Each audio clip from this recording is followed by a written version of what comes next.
for the delayed start of this session. Very briefly, I will say that health is one subject where we are all concerned, whether we like it or not. Government has a business to be in the health, for the simple reason that we are a country of 1.2 billion people, and we have around 700,000 doctors available in this country, which makes doctor population ratio approximately 1:1800. WHO standards say 1:1000. We also have world's largest number of medical colleges in the country. Currently it is 387 medical colleges in the country, which includes private medical colleges, producing about 50,000 medical graduates. Our requirement is 100,000, double of this.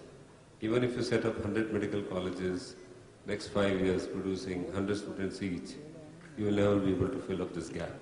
So the gap is huge. 70% of our population living in rural countryside, 600,000 villages, does not have access to primary health care.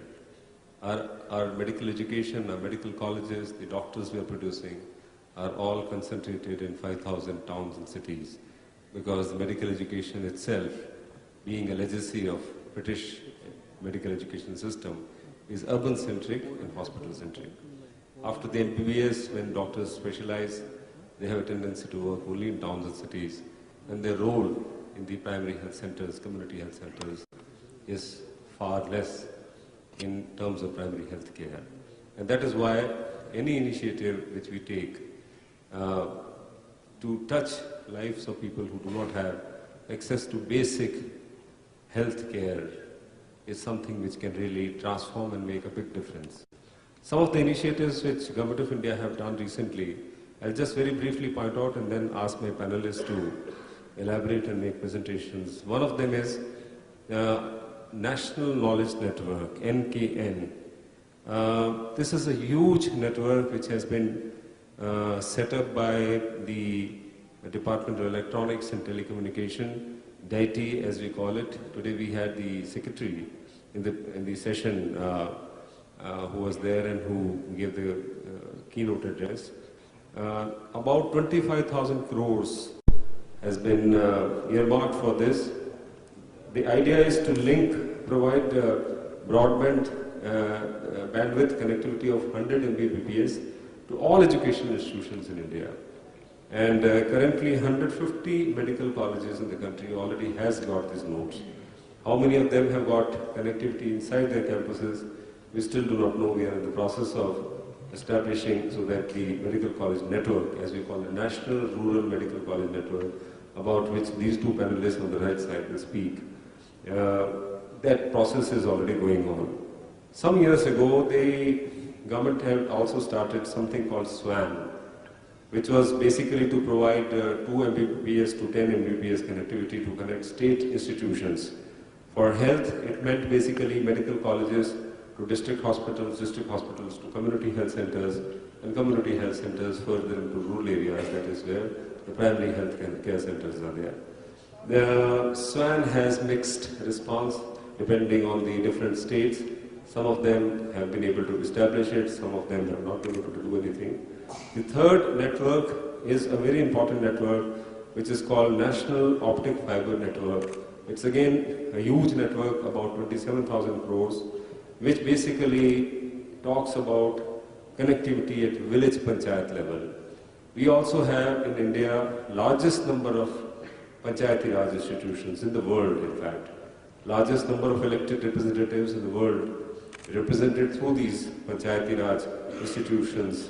They are supposed to be connected with the same bandwidth of 100 Mbps.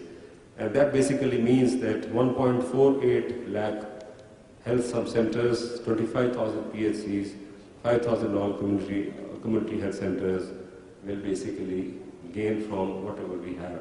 So if we are able to connect NKN, if we are able to use SWAN, if we have NOFN, National Optic Fiber Network, the picture more or less covers whole of India right up to Panchayati Raj level. How much will be successful? How much of this will actually materialize? How much of this will actually give us results? We still do not know. We are still in the formulating stage. A last word about telemedicine, something which of tremendous importance to us. The whole world is talking about it. Telemedicine is the future of health in India, as it is already proved all over the world. Department of Electronics and Telecommunication, ISRO and Ministry of External Affairs, all of them are involved in telemedicine. Some states like Kerala, particularly in South, have done very well. Some other states we have very good examples. One of them is the pioneer who has done a phenomenal amount of work is Dr. Mishra, who is sitting on the right here, who has set up a huge setup in the Lucknow PGI, and he is going to talk about how national colleges and national medical colleges will be actually able to link up. Very small words about the initiatives which Ministry has taken. Today, it's not possible for a person to, or an officer, or even a person in the RTI to ask for a document and not get it because of the reason that today we have file tracking system in the Ministry of Health. It was introduced about a year ago, and today it's possible for us to find out which file is sitting where and whether Ministry is clearing it or not, or Joint Secretary or Secretary is clearing or not, or whether it is lying down below. We also have a huge network of HMIS, Health Management Information Systems.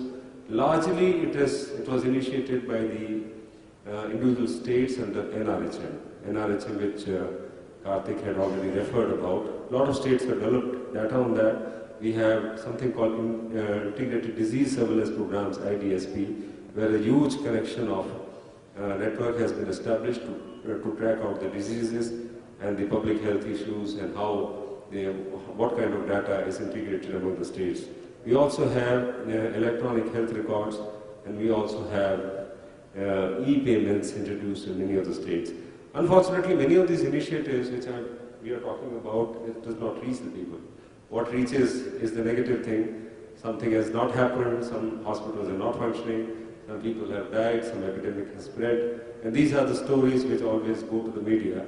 The good or successful case studies, in fact some of them, we have a very successful PP project in Odisha, and he's sitting here. I'm sure during the interaction we'll come to know more about it. I'm also going to talk about only one thing which people do not understand. People think telemedicine is same as video conferencing. It is not. It is in fact beyond even e-governance. It is not video conferencing. It is basically high resolution transmission of data, diagnostic reports, X-rays, digital records, all the health records which basically can be used for not only for tele-education but also for tele-consultation. And we are going to talk today about tele-education, we are going to talk about continuous medical education, we are going to talk about digital libraries, we are going to talk about virtual classrooms, we are going to also talk about National Rural Telemedicine Network, we are going to talk about mobile health, how mobile telephone can be used more and more into this. So to invite first, may I request, is it Dr. Thameja? Dr. Thameja to please take. I request panelists to take initially about 10 to 12 minutes, and depending on the response then we'll keep the floor open for discussion in the last.